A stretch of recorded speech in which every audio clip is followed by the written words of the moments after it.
নমস্কার বন্ধুরা, তোমরা দেখছো ভৌতিক রহস্য, যেখানে প্রতিটি গল্পের আড়ালে লুকিয়ে থাকে অজানা অদ্ভুত আর শিহরণ জাগানো রহস্য।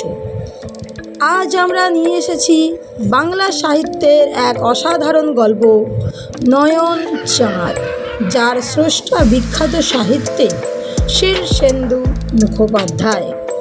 এই গল্প শুধুই একটা সাধারণ কাহিনী নয়, এর মধ্যে লুকিয়ে আছে এমন কিছু ঘটনা যা ধীরে ধীরে আপনাকে টেনে নিয়ে যাবে এক অজানা অন্ধকার জগতে, যেখানে বাস্তব আর অবাস্তবের সীমা মিলিয়ে যায়। তাহলে চলো শুরু করা যাক নয়ন চাঁদ। গভীর রাতে একটা শব্দ শুনে নয়নচাঁদ বাবুর ঘুম ভেঙে গেল। এমনিতেই নয়নচাঁদের ঘুম খুব পাতলা। টাকা থাকলেই দুশ্চিন্তা, আর দুশ্চিন্তা থাকলেই অনিদ্রা, অনিদ্রা থেকেই আবার অগ্নিমান্দ হয়, অগ্নিমান্দ থেকে ঘটে উদারময়। সুতরাং টাকা থেকেও নয়নচাঁদের সুখ নেই। সারা বছর কবিরেজি, পাচন, হোমিওপ্যাথির গুলি আর অ্যালোপ্যাথির নানা বিদঘুটে ওষুধ খেয়ে বেঁচে আছেন কোনো মতে। ঘুম ভাঙতেই নয়নচাঁদ চারিদিকে চেয়ে দেখলেন, রাত্রিবেলা এমনিতেই নানা রকমের শব্দ হয়, যেমন ইঁদুর দৌড়োয়, আরশোলা খড়খড় করে, কাঠের জোর পটপট করে ছাড়ে, হাওয়ায় কাগজ ওড়ে, আরও কত কী। তাই নয়নচাঁদ তেমন ভয় পেলেন না। তবে আধো ঘুমের মধ্যে তার মনে হয়েছিল শব্দটা হলো জানালায়, জানালার শিকে যেন টুং করে কেউ একটা ঢিল মেরেছিল। বিছানার মাথার দিকে জানালার পাশেই একটা টেবিল, তাতে ঢাকা দেয়া জলের গ্লাস। নয়নচাঁদ টর্চ জেলে গ্লাসটার দিকে হাত বাড়িয়েই থমকে গেলেন। টেবিলের ওপর একটা কাগজের মোড়ক পড়ে আছে। নয়নচাঁদ উঠে বড় বাতি জেলে মোড়কটা খুললেন। যা ভেবেছেন তাই, ঢিল জড়িয়ে কে একখানা চিঠি পাঠিয়েছে তাকে। সাদামাটা একখানা কাগজে লাল অক্ষরে লেখা। নয়নচাঁদ, আমাকে মনে আছে? সামান্য দেনার দায়ে আমার ভিটেতে ঘুঘু চড়িয়েছিলে। শেষ অবধি আমাকে গলায় গামছা বেঁধে আত্মহত্যা করতে হয়। আমার বউ আর বাচ্চারা ভিখিরি হয়ে থেকে পথে পথে ঘুরছে। অনেক সহ করেছি, আর না। আগামী আমাবস্যায় ঘাড় মটকাবো। ততদিন ভালো মন্দ খেয়ে নাও, ফুর্তি করো, গাও, নাচো, হাসো। বেশি দিন তো আর নয়। ইটি তোমার জনার্দন। নয়নচাঁদ ঠক ঠক করে কাঁপতে লাগলেন। তার শিথিল হাত থেকে চিঠিটা পড়ে গেল। চাকর বাকর, বউ, ছেলে মেয়েদের ডাকার চেষ্টা করলেন, গলা দিয়ে স্বর বেরোলো না। জনার্দনকে খুব মনে আছে নয়নচাঁদের। নিরীহ গোছের মানুষ, তবে বেশ খরচের হাত ছিল। প্রায় হ্যান্ড নোট লিখে নয়নচাঁদের কাছ থেকে চড়া সুদে টাকা ধার করত। কখনো টাকা শোধ দিতে পারেনি। নয়নচাঁদ মামলায় জিতে লোকটার বাড়ি ঘর সব দখল করে নেয়। জনার্দন সেই দুঃখে বিবাগী হয়ে কোথায় চলে যায়। মাসখানেক বাদে নদীর ওপারে এক জঙ্গলের মধ্যে একটা আমড়া গাছের ডাল থেকে ঝুলন্ত অবস্থায় তার পচা গলা লাশটা পাওয়া যায়। তার বউ, ছেলেপিলেদের কি হয়েছে তা অবশ্য নয়নচাঁদ জানে না। সেই ঘটনার পর বছর ৩-৪ কেটে গেছে। নয়নচাঁদের ভূতের ভয় আছে, তাছাড়া অপঘাতকেও তিনি খুবই ভয় পান।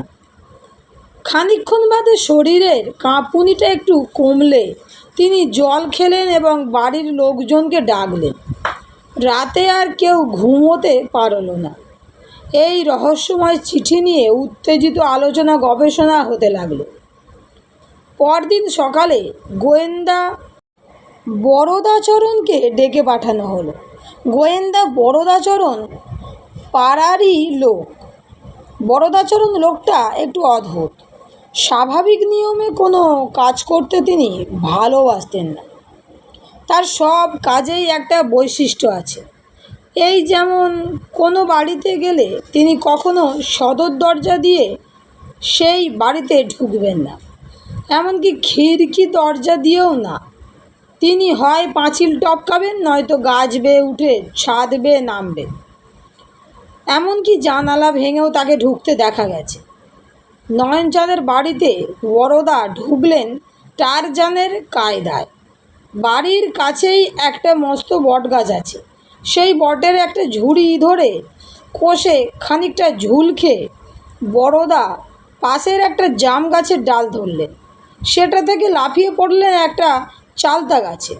সেখান থেকে নয়নচাঁদের বাড়ির পাঁচিল ডিঙিয়ে অবশেষে একটা রেইন পাইন ধরে 3 তলার জানালায় উঁকি দিয়ে হাসি মুখে বললেন, এই যে নয়নবাবু, কী হয়েছে বলুন তা? জানালায় আচমকা বরদাচরণকে দেখে নয়নচাঁদ ভিড় মিখে প্রথমটায় গোঁ গোঁ করতে লাগলেন। চোখ মুখে জলের ঝাপটা দিয়ে তাকে ফের সামাল দেওয়া হলো। বরদাচরণ ততক্ষণ ধৈর্যের সঙ্গে জানালার বাইরে পাইপ ধরে ঝুলে রইলেন।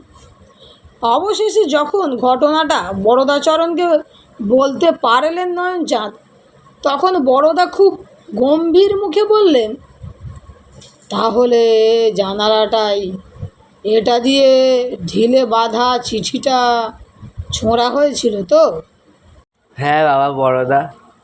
জানালাটা নিবিষ্টভাবে পরীক্ষা করে বড়দা বললেন, অনেক দিন জানালাটা রং করাননি দেখছি। না, খামোখা পয়সা খরচ করে কি হবে? জানালা রং করালে আলো হাওয়া আসবে, না করালেও আলো হাওয়া আসবে।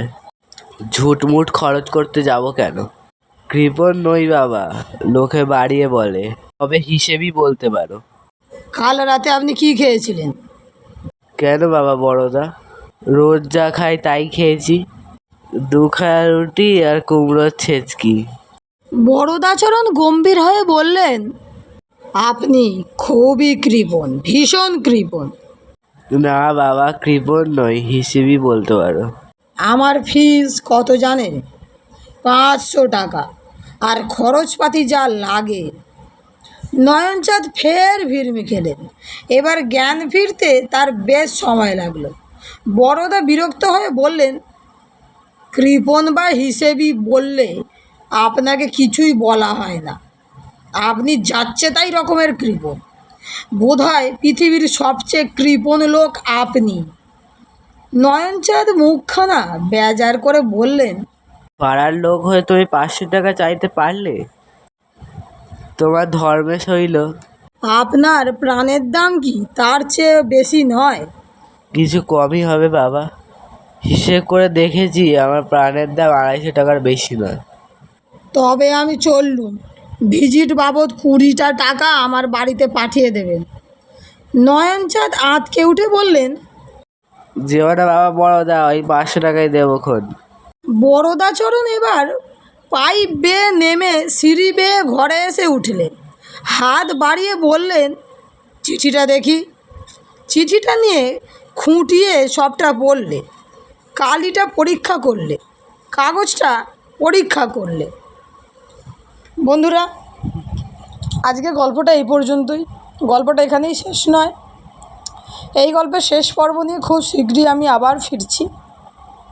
খুব শীঘ্রই তোমাদের সঙ্গে আমার আবার দেখা হবে। গল্পটা তোমাদের কেমন লেগেছে অবশ্যই আমাকে জানিও। আর ভালো লেগে থাকলে বন্ধুদের সঙ্গে শেয়ার করে, চ্যানেলটি সাবস্ক্রাইব করে, লাইক করে আমার পাশে থেকো, যাতে আরও নতুন নতুন গল্প তোমাদের আমি শোনাতে পারি। তাহলে বন্ধুরা, আজকের মতো বিদায়। সবাই ভালো থেকো, সুস্থ থেকো, সবাইকে ভালো রেখো। রাধে রাধে।